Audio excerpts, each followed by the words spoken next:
one of the very noticeable things about you when you started out? Because there weren't many bands like you at that time, were they? Going back to, it was 1981 when you started, wasn't it? It was only when we met. The first single came out in 84 and the first hit was in 85. It's difficult to know, really, isn't it, when you're on the inside, what people see in you.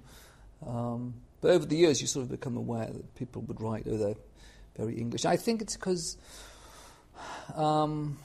we deliberately didn't do sort of showbiz effusiveness or rock star behaviour or anything. We were there's a sort no, not in public anyway.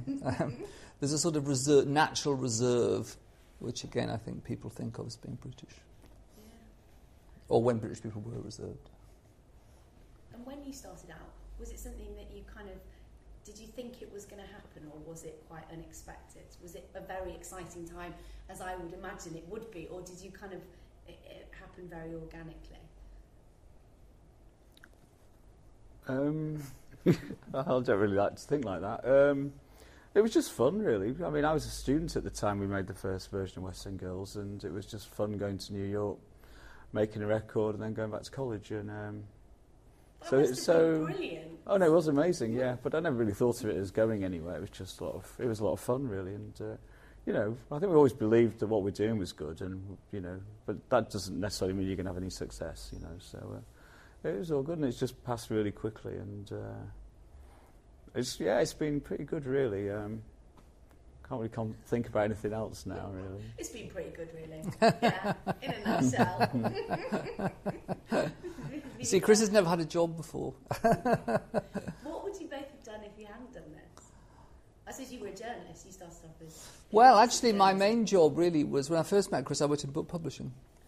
And I went to work for Smash Hits magazine in 1982 because they wanted me to do a book for them. And then I just ended up working on the magazine.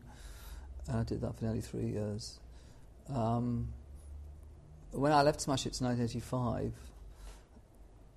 to be honest, I thought I would be back there probably in a year. I mean, it seems such a huge mountain to climb to have a successful pop record.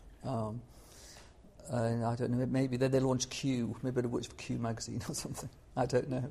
It's very difficult to imagine that, that parallel reality now. And thank goodness you don't have to. So. Yeah. Going back to the Brits, the other fantastic thing about the award was, as you said, Brandon Flowers. He made such an incredible tribute to you, didn't he? And saying that it was his first ever records. Really special moment. Did it move you? Brandon's speech was gorgeous at the Brits. Actually, we couldn't hear it, or I couldn't hear it backstage. In my little monitor headphones, Lady Gaga was warming up.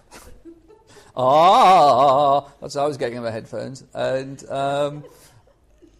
And so, but the next night I watched the whole programme, the whole Brits programme. And I must say, tears came into my eyes when I watched Brandon's speech, because it was very heartfelt and very beautifully delivered and phrased and everything. I mean, it was a really remarkable speech, I thought, and to be the subject of it, it was very touching and an honour, really. And also, it was great that he came and sang with us, because him and Lady Gaga are such very different kind of performers. I mean, Lady Gaga is so sort of pop, and the Killers are probably the most successful rock band in the world at the moment. But they were both lovely to work with. He's got a really very special quality, I think, Brandon Flowers.